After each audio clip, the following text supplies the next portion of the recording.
will add the armature modifier to the face.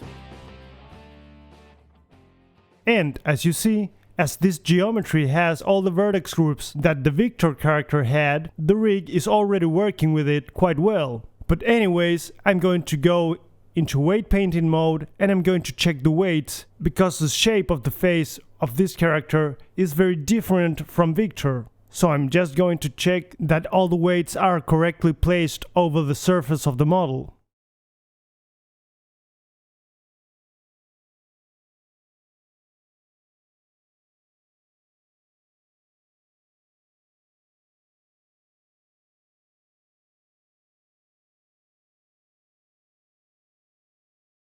As you see, Blend Rig has a bone-based facial rig, and although seeing all the deformation bones may seem a bit intimidating, the actual control of the rig is not hard at all. You just have the basic controllers for each part of the face, you know, the mouth, the eyelids, the eyebrows, the nose, cheeks, and then you also have secondary controllers for tweaking the shapes of the different parts a bit more. But in overall, animating the face is very easy.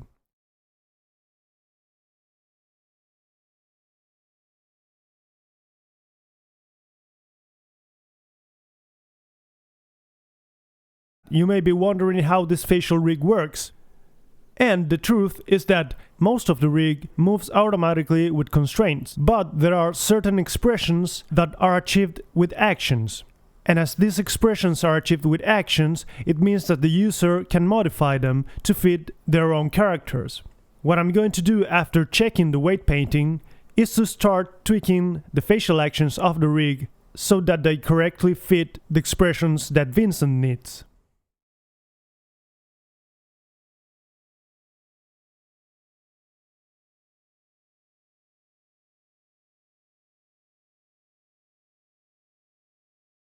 So here I'm opening the action editor, and in the Blend Rig rigging panel you can find the facial settings tab. In this tab you will find all the parameters that you need in order to set up how the facial rig reacts to the controllers.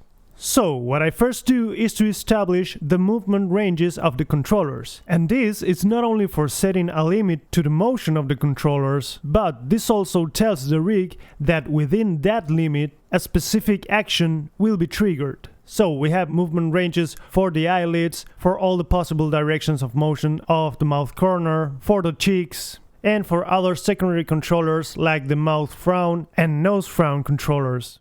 So I basically start moving the controllers around, seeing in which extent I want them to move. When I have the correct value, I just copy that value into the movement ranges parameters. Once I have established all these limits, I can move on to editing the actions. There are two basic actions in the facial rig that you will always have to edit, and that is the eyelids actions and the mouth corners inwards movement action. All the rest of the actions let you tweak the deformation of the face in certain expressions, but the predefined actions that come with the rig may work well enough with your character. If they don't, you just edit them and fix the issues. Basically, in these sections you will find that frame 0 is the neutral pose, and then that the other frames perform certain motion.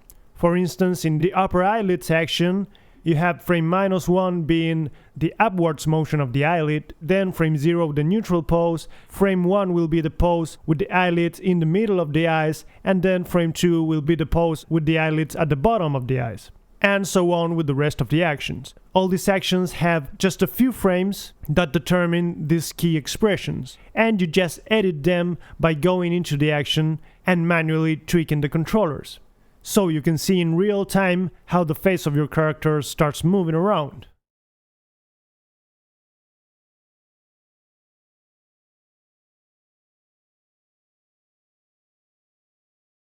Still, you have to consider that with these sections we are just establishing the motion of the bones. In this stage we don't have to take care about the fine details of the deformation, because we will do that afterwards when we do the key corrective shape keys that correspond to each motion.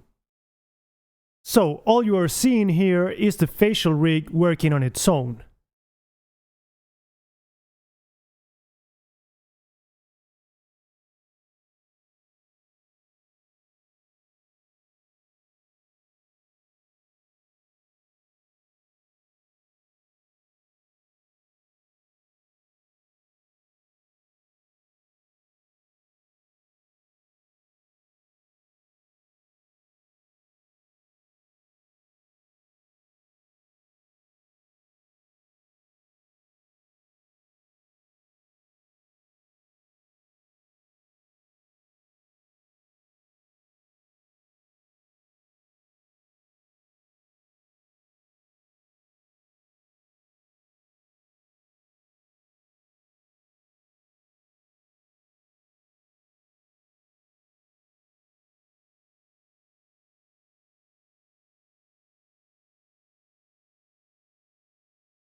You should also know that in the BlendRig rigging panel, in the facial settings section, you have an action toggles tab. With those toggles, you can prevent the controllers from triggering the action twice when you're editing it. So, for instance, if I'm going to edit the mouth corner out action, I turn off the toggle of the mouth corner out. This is because the action is already performing the motion, and if I move the controller of the rig, the action will be triggered once more, and we do not want that to happen.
There are also a couple of actions for the body of the character, which mainly cover the finger spreading actions and also the breathing action of the character.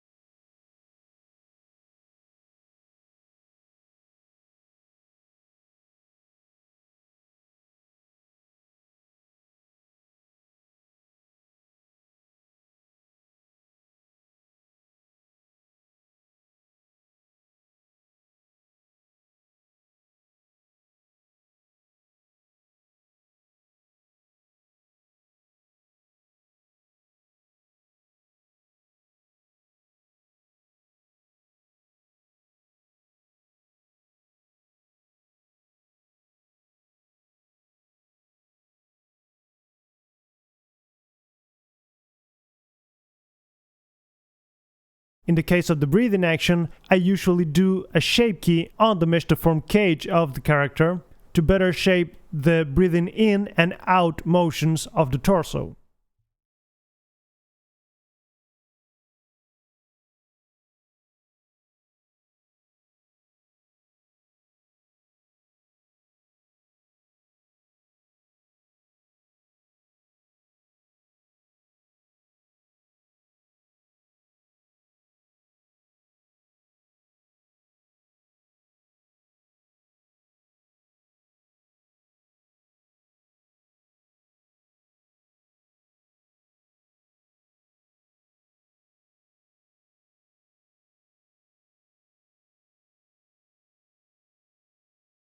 Well, after finishing setting up the actions, all that is left is to model some corrective shape keys so that we can fine-tune the deformation of the face. In this case, as the mesh already had the shape keys that Victor had, you can see that the list of shape keys is already populated. But as I didn't want to mess things up, I just propagated the basis mesh to all the shape keys in order to be able to work from a clean base. So the only advantage of working with Victor's shape keys is that the list of shape keys is already there and also the drivers. So I had to configure less things.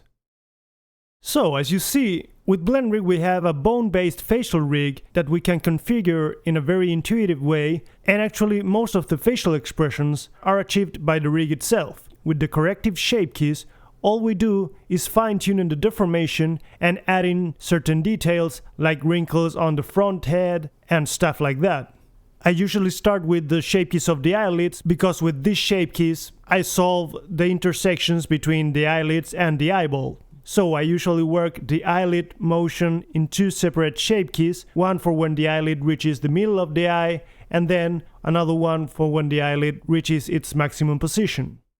As well as with the actions, I basically drive these shape keys with the main controllers of the face. So I use the mouth control controllers, the eyelid controllers, and the eyebrows controllers to trigger all the different shape keys.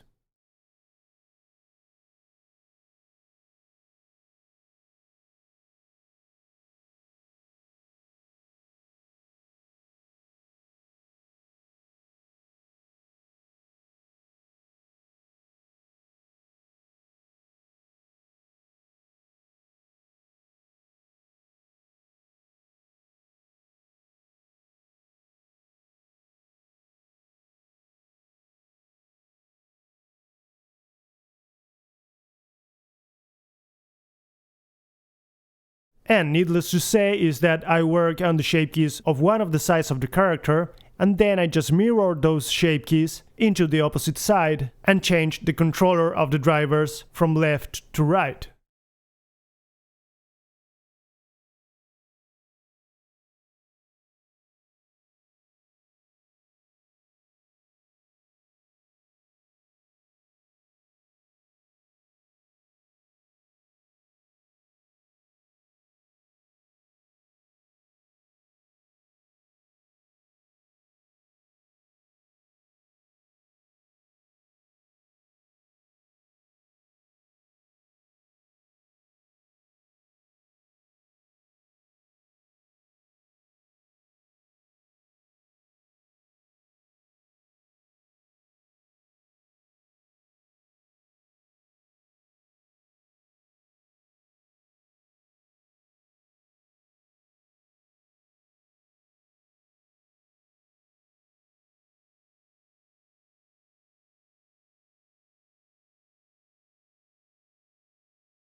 Here I'm just correcting the deformation of the forehead and adding some wrinkles to it.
Here I'm just starting to do the shape key for the inwards motion of the lips, and it is a good idea to enable the matte cap display option with some metal material, because with that kind of material you can see all the imperfections of the surface of the model. So you can do the shape keys and correct the irregularities on the surface of the model in a much better way.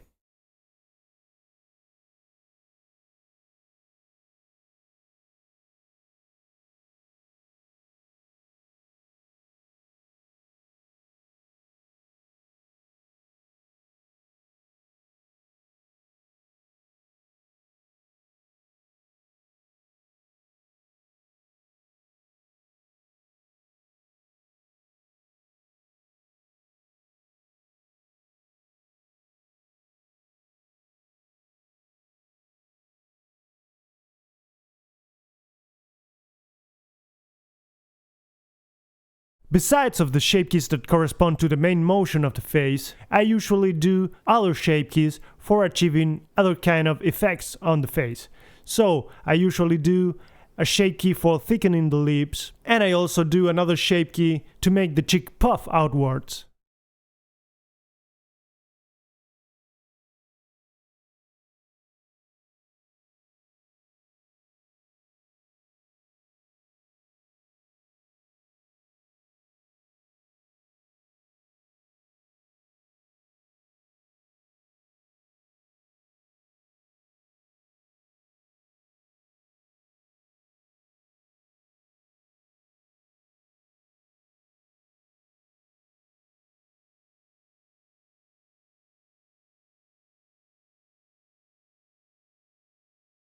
In the same way as when I talked about doing weight painting in extreme poses in order to solve problematic deformations better, I usually make the facial rig reach extreme positions in order to guarantee successful intermediate poses. So, as you see, I also do these shape keys in these extreme poses, and then when the face articulates, all these different shape keys will interact with each other and mix themselves in the intermediate poses.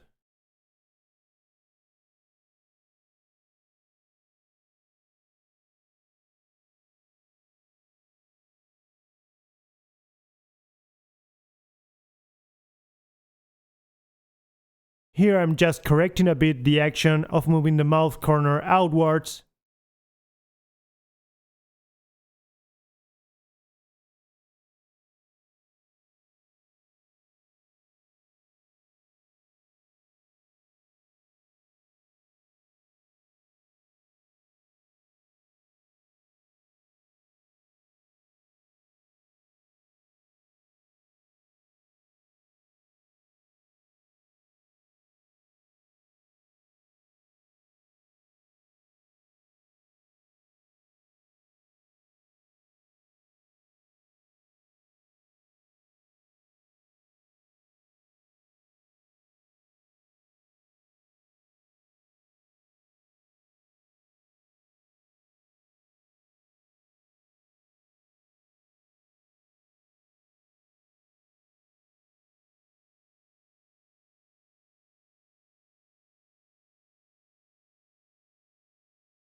So finally, after finishing with the shape keys, I'm going to add a corrective smooth modifier to the face, just to make sure that everything looks smooth when the face moves. Remember that with this modifier you can dynamically smooth the model while preserving the details of the original geometry. So I'm going to add a new vertex group and I'm going to assign it to this modifier, and then I'm going to paint the influence of the vertex group in the areas where I want the modifier to affect the surface. So I go tweaking the influence of the modifier until I get the result that I want.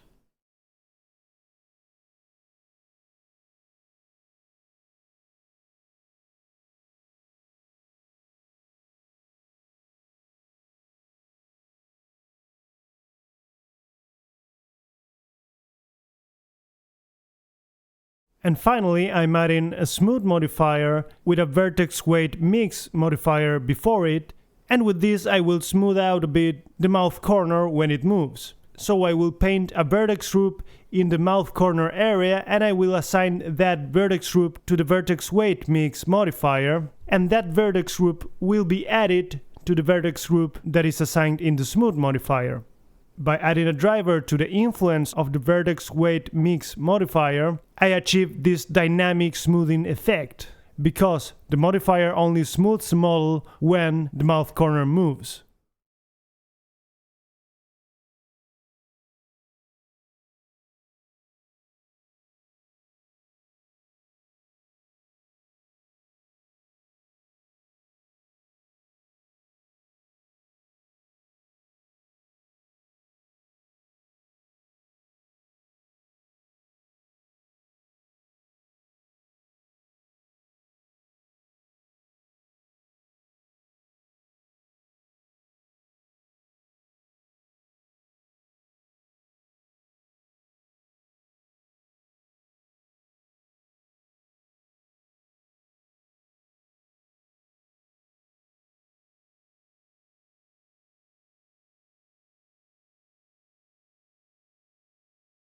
Here I'm doing just some final tweaks to the shape keys.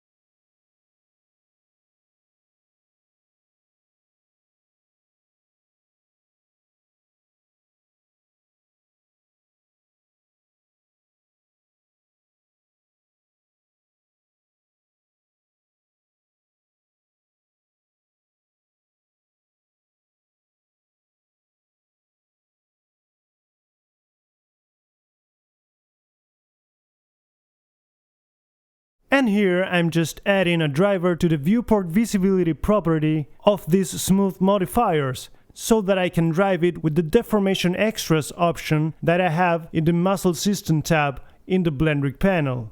So this way the user can toggle these smooth modifiers on and off in order to have a faster viewport display if necessary.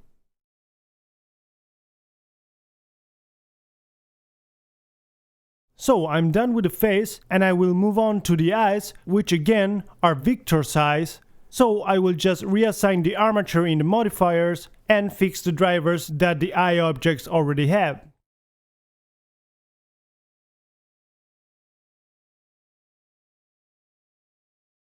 Then I will go on with the hair, and basically I will transfer the weights from the head to the hair object. So in the hair object, I create the vertex groups that I want to transfer from the head. Once I do that, I select the head and shift select the hair object, and then I go to weight painting mode. Then I select the vertex group that I want to transfer and I press the transfer weights option.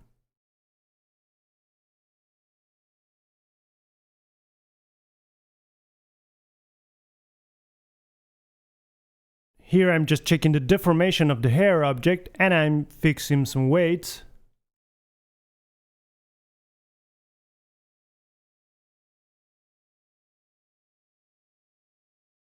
Now I'm going to add some bones to create some basic rig for controlling the fringe, that is the hair in front of the head.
And here I'm appending some basic eyeglasses rig that I had, and I will adjust it to the eyeglasses of Vincent, and then I will join this rig into blend rig, and I will weight paint the eyeglasses.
So we're getting to the end of this, and I'm going to adjust the lattice objects that come with blend rig, and then I'm going to assign some lattice modifiers to the character in order for the lattices to affect it.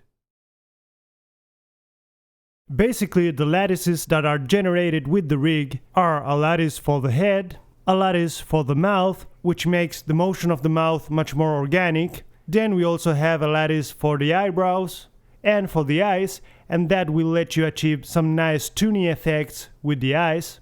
And finally, we also have a lattice for the body of the character, which lets you move the chest or the belly of the character.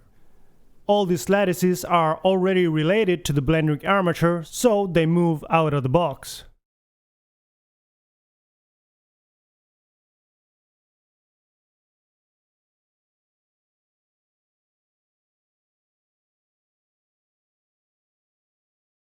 One of the final steps before this character is production ready is to create a low resolution proxy version of the character so that we can have a faster viewport playback. For that, I use the low resolution body mesh that comes with blend rig, so I make that mesh fit the shape of the character, and then I basically duplicate the head of the character and I take it to the layer where the proxy model is. So basically, this proxy model uses a low resolution body, which comes already weighted with the blend rig armature, and the face of the high resolution character.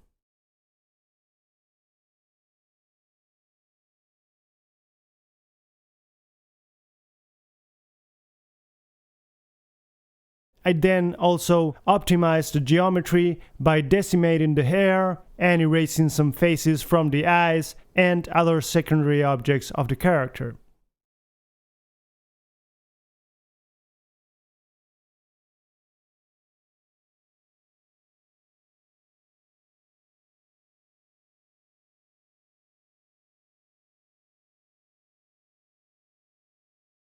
Then I arrange a bit better the bone shapes of the armature, so I go to the layer where these shape objects are, and I edit the necessary objects so that the controllers are above the surface of the character, and we don't need to use the X-ray option.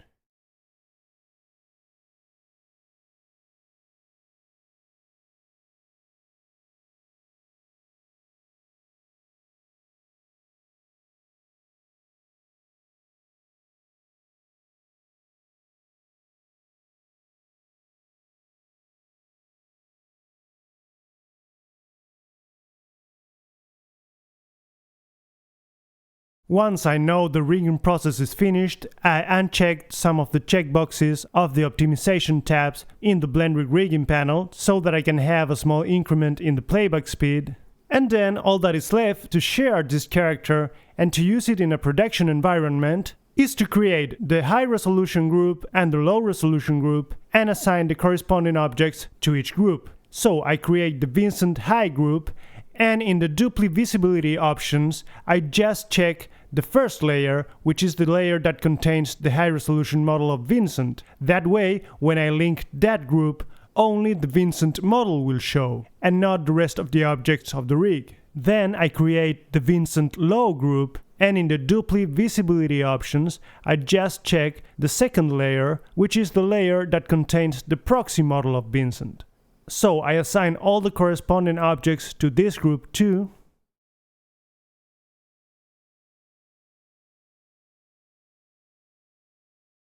And we're done! Now if I open a new blend file, I can link both groups, and then I can do make proxy and select the Vincent BlendRig rig from there, and that will bring the rig to the scene. And as you can see, the rig controls both models now. So then you can split up the models into different layers, so we put the high resolution Vincent in one layer and the low resolution Vincent in another layer. And we can toggle the layers to decide which group we want to see, depending on the performance that we need. Also, once you have all these objects in the scene, you can delete one of the groups, and if you select the remaining group, you can switch from that group to the other group from the group option in the duplication tab of the object panel. Well, that's it! I hope you have enjoyed this time lapse. And if you want more information about how to use BlendRig, you can read the PDF documentation that is available for free on the Blender Cloud, or if you want a step-by-step tutorials with much more detailed information about how to set up a character from scratch with BlendRig, among many other things, you can subscribe to the cloud and watch all the training material that I am publishing there, which covers everything that I have done here with much more detail. I created BlendRig to skip all the technical stuff about rigging and to concentrate on the artistic part of creating a character for animation. So I'm sharing this with you guys, and I hope you enjoy using BlendRig, whether you are an animator or a modeler or someone who just wants to see their characters in motion with high quality results. Stay tuned for any update on the project and contact me if you have any doubt. See you!